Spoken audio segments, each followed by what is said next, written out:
राधे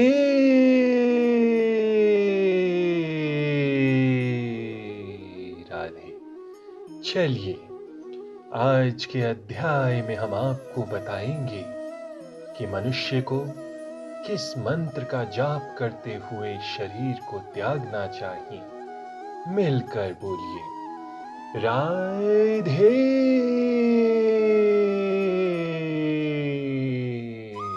राधे। जो वेदों के ज्ञाता है, जो ओंकार का उच्चारण करते हैं और जो संन्यास आश्रम के बड़े बड़े मुनि हैं, वे ब्रह्म में प्रवेश करते हैं। ऐसी सिद्धि की इच्छा करने वाले ब्रह्मचर्य व्रत का अभ्यास करते हैं। अब मैं तुम्हें वो विधि बताऊंगा जिससे कोई भी व्यक्ति मुक्ति लाभ प्राप्त कर सकता है। श्री कृष्ण अर्जुन के लिए षट चक्र योग की विधि का अनुमोदन कर चुके हैं, जिसमें प्राण को बाहों के मध्य स्थिर करना होता है। ये मानकर कि हो सकता है अर्जुन को षट चक्र योग अभ्यास न आता हो, श्री कृष्ण अगले श्लोक में इसकी विधि बताते हैं। भगवान कहते हैं कि ब्रह्म यद्यपि अद्वितीय है, किंतु उसके अनेक स्वरूप होते हैं। विशेषतया निर्विशेषवादियों के लिए अक्षर या ओंकार ब्रह्म है। कृष्ण यहाँ पर निर्विशेष ब्रह्म के विषय में बता रहे हैं, जिसमें सन्यासी प्रवेश करते हैं। ज्ञान की वैदिक पद्धति में छात्रों को प्रारंभ से गुरु के पास रहने से ब्रह्मचर्य व्रत का पालन करते हुए ओंकार का उच्चारण तथा परम निर्विशेष ब्रह्म की शिक्षा दी जाती है। इस प्रकार वे ब्रह्म के दो स्वरूपों से परिचित होते हैं। ये प्रथा छात्रों के आध्यात्मिक जीवन के विकास के लिए आवश्यक है, किंतु इस समय ऐसा ब्रह्मचर्य जीवन बिता पाना बिल्कुल संभव नहीं है। विश्व का सामाजिक ढांचा इतना बदल चुका है कि छात्र जीवन के प्रारंभ से ब्रह्मचर्य जीवन बिताना संभव नहीं है। यद्यपि विश्व में ज्ञान के विभिन्न शाखाओं के लिए अनेक संस्थाएं हैं, किंतु ऐसी मान्यता प्राप्त एक भी संस्था नहीं है जहां ब्रह्मचर्य के सिद्धांत में शिक्षा प्रदान की जा सके। ब्रह्मचर्य के बिना आध्यात्मिक जीवन में उन्नति कर पाना अत्यंत कठिन है।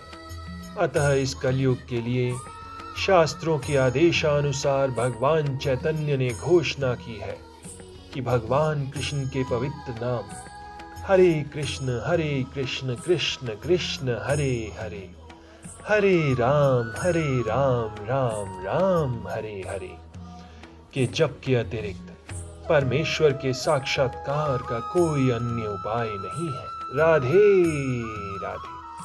समस्त इंद्रिय क्रियाओं से विरक्ति की योग की स्थिति कहा जाता है।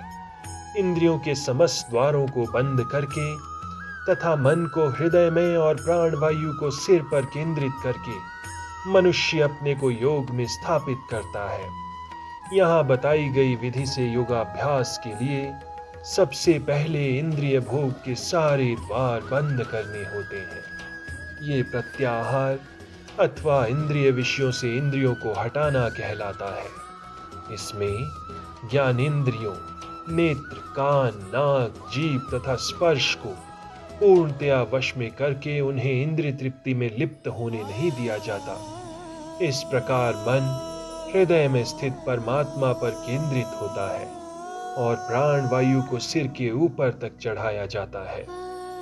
इसका विस्तृत वर्णन छठे अध्याय में हो चुका है, किंतु जैसा कि पहले कहा जा चुका है, अब ये विधि व्यवहारिक नहीं है। सबसे उत्तम विधि तो कृष्ण भावनामृत है।